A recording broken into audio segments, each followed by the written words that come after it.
Hello. Yan, continue na natin. Nalobat eh. Ganyan na natanggal ko.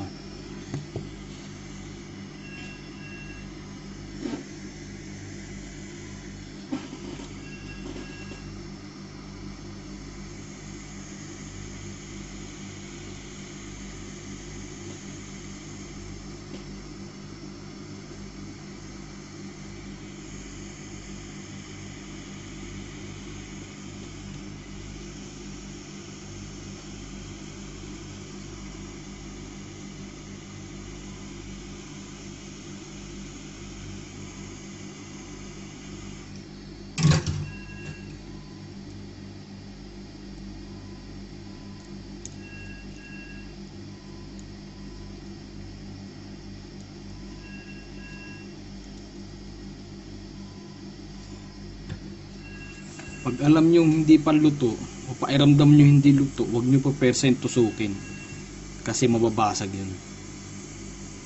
Kailangan luto siya. Tsaka yung pansudsud nyo o yung pantulak nyo kailangan manipis, hindi matalim, hindi rin matulis. Yung iba ginagamit card para hindi hindi magkagasgas.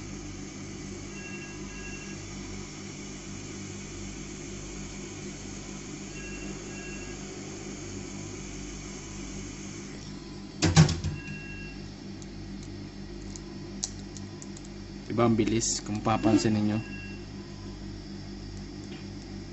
Kasi lutong-luto yan. Hindi rin kayo makabasag yan.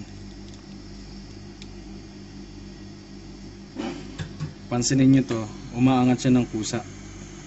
Kusang tutulak yan. Kusa't mainit.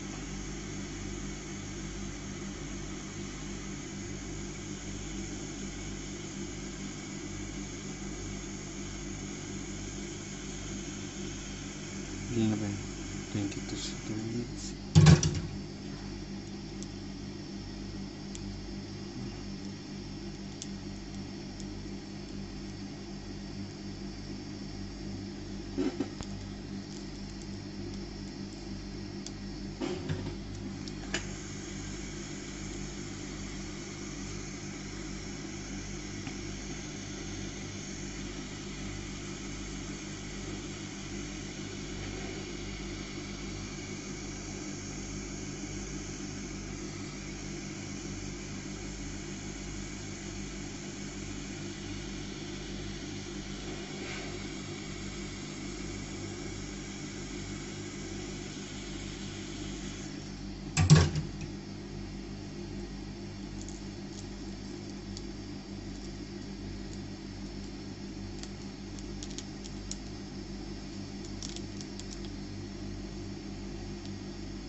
Nyo.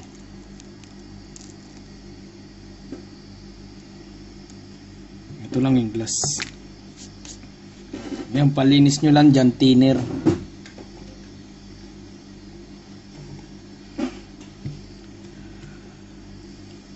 Pag ang nilagay dyan, double adhesive, kung mapapansin ninyo, pag diniinan sa gitna yan, nagahang na yung cellphone.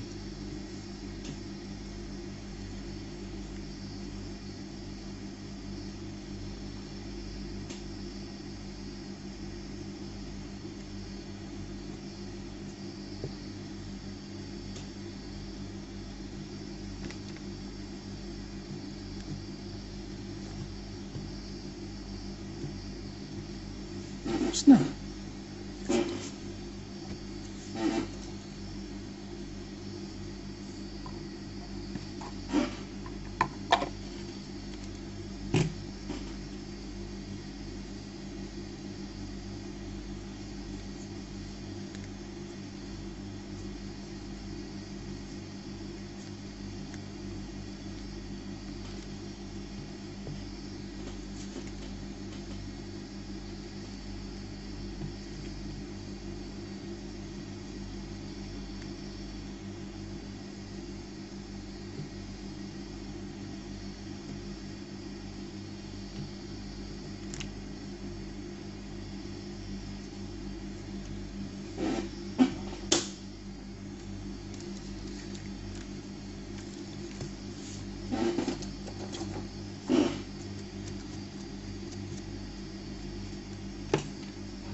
Imisin nyo na lang.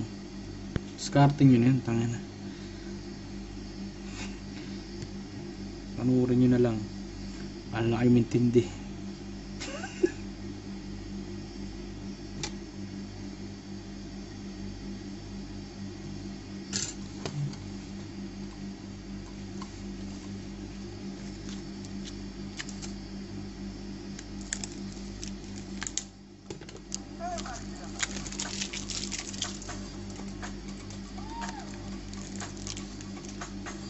Ito yung glass na bago. Pansinin nyo, hindi natanggal yung sticker sa gilid, kaya hindi ko napapalitan o hindi ko nalalagyan kasi maganda yung luto. Ito naman yung glue.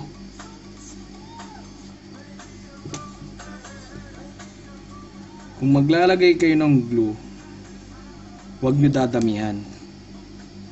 Kaya ako lang di tinatanggal yung screw para hindi ko na ibalik kasi tamad ako eh. Pero tansya yun. Para kasi pag sumobra o maraming lagay nyo ng glue, lalagpas yan sa sensor, sa camera, at saka dun sa flex cable. Tatansyahin nyo lagi. Kung maaari, pa-X kayo pero mahaba yung gitna. Pansinin nyo ha. Bounty dito sa may camera.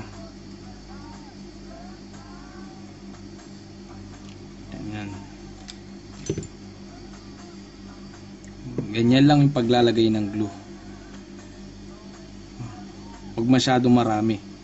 Basta alam yung sakto lang dun sa ano. Kasi pag sumobra, lagpas, madungis.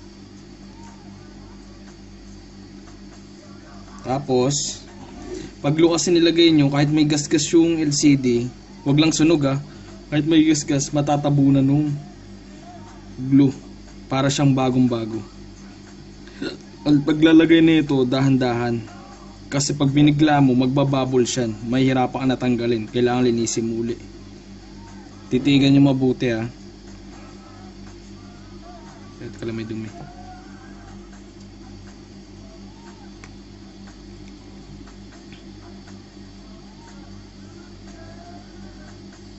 Uunahin nyo muna dumikit yung dahan-dahan yung glue.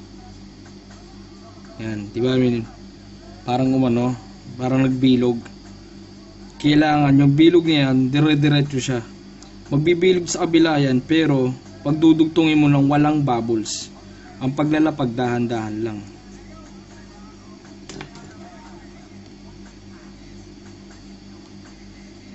Huwag nyo bibiglain kasi magbabubbles yan. Yan, di ba? Pag binigla mo yung bubbles na yan.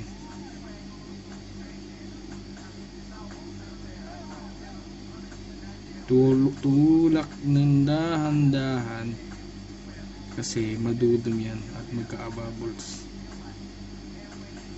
Yun. Pansinin nyo to, nabigla. Diba nagkaroon siya ng bubbles? Ngayon, para mawala yan, tutulak nyo dahan-dahan kasi hangin yan eh.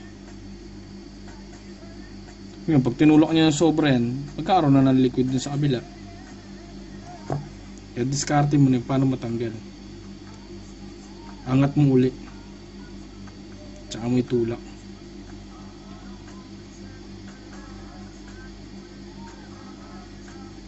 Op.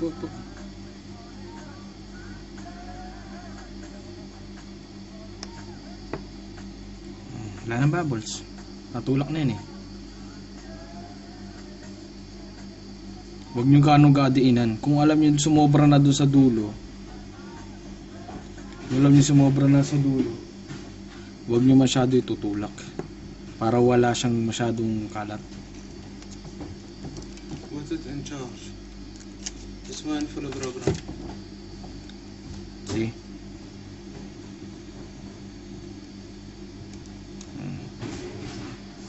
Basta to, walang kalat.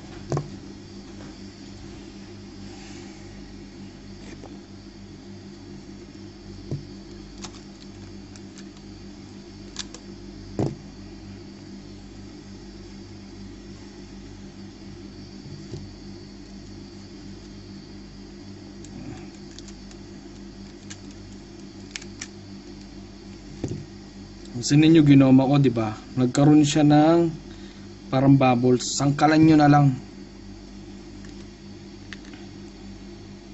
Lagyan yung pampatulak. Tulak yan. Wala na. Alalayan yung camera tsaka sensor, ha.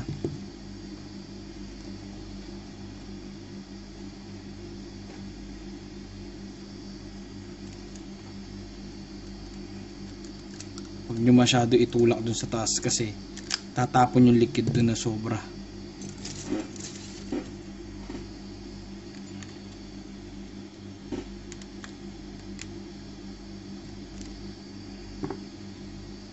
Malinis yan.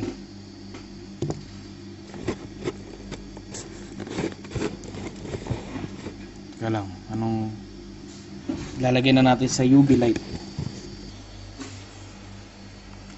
Ito yun. Ito yung tinatawag na UV light. Ito ordinaryong ilaw lang yan. Kaso init yan, tama lang, init na wala lang. Ayan UV light. Ganyan naman yung init ng hater. Mapansin ninyo, malakas yung hangin, pero nasa 4 pala, mali. Malakas yung hangin, nasa 4 yung 4 or 3 yung init. Basta tansyahin nyo na lang. After mali. Wala ba nga pala. Mga 20 minutes lang o 15 minutes para maganda yung tuyo. Yan, kaantay natin. Tuyo na to.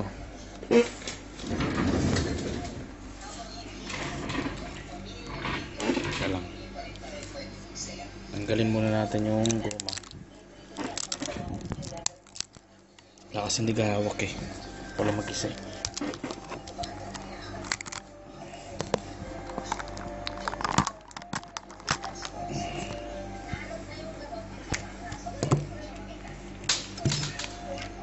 Yan na, S4.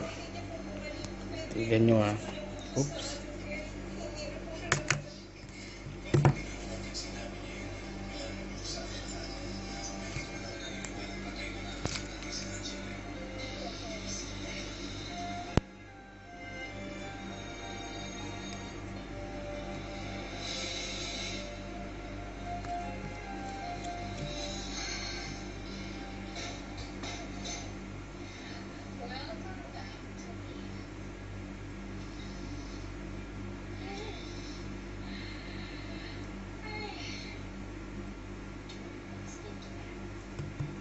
Ubat na kasi.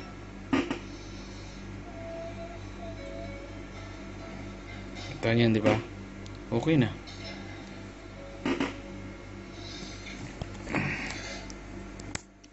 Ubat eh.